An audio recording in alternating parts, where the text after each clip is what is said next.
Bonjour à tous. Aujourd'hui, je vais essayer de répondre à la question de Jocelyn. Jésus avait-il un plan lorsqu'il a commencé sa mission sur la terre ou l'a-t-il fait au feeling? C'est une bonne question, assez classique. On se demande un peu quelle conscience Jésus avait du fait qu'il était le Fils de Dieu, qu'il était le Sauveur du monde, lorsqu'il était, par exemple, enfant et qu'il jouait avec ses camarades. Et effectivement, c'est une bonne question parce que Jésus va se révéler très progressivement. Comme sauveur, il va même attendre ses 30 ans pour commencer sa mission terrestre avec les guérisons, avec tous les enseignements. Et donc, on peut même se demander, pendant les 30 premières années, qu'est-ce que Jésus voulait faire? Est-ce qu'il avait conscience que le compte à rebours était enclenché, qu'il fallait encore qu'il attende un petit peu?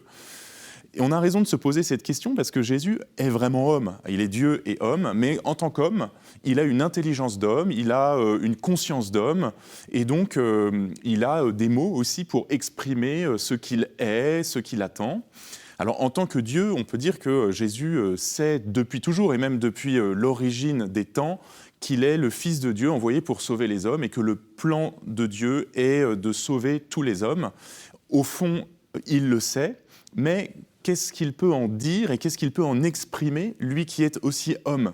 Il est écrit dans l'évangile de Saint Luc que Jésus grandissait en taille, en âge et en sagesse. Ça veut dire que sa sagesse humaine, son intelligence d'homme, a grandi avec le temps. Et quand il était petit enfant, il ne parlait pas et il ne pouvait donc pas exprimer ce qu'il attendait. Nous le voyons à 12 ans, vous vous souvenez, qu'il fugue, il reste au temple avec les docteurs de la loi, il dit à ses parents « Mais pourquoi me cherchiez-vous? Je devais être auprès de mon Père ». C'était sa manière, à l'âge de 12 ans, d'exprimer ce lien très fort avec le Père, qui est celui du Fils unique et sauveur du monde.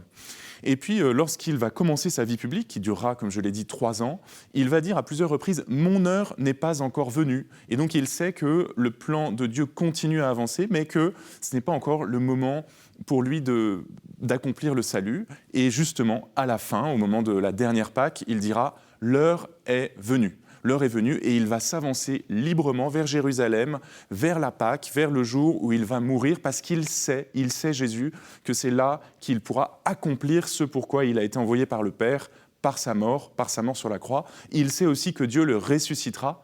À 3 reprises, les évangélistes prennent soin de mentionner le fait que Jésus a annoncé ses souffrances, sa mort et sa résurrection, si bien qu'il savait véritablement ce qui lui arrivait, mais chacun des événements venait en son temps, au bon moment, au bon vouloir de Dieu, et Jésus l'accueillait dans sa conscience d'homme avec liberté et joie. C'est un peu comme dans la vie des saints, ils ont spontanément fait la volonté de Dieu sans réfléchir à chaque fois « mais qu'est-ce que Dieu veut que je fasse ici, maintenant ?» Et nous aussi, en grandissant dans la sainteté, nous sommes de plus en plus spontanés pour faire la volonté de Dieu. Voilà Jocelyn, j'espère que cela éclaire un peu ta route. Je vous propose d'envoyer vos questions sur pourquoipadré@ktotv.com ou sur les réseaux sociaux avec le hashtag pourquoipadré. Retrouvez toutes les vidéos sur ktotv.com. À bientôt.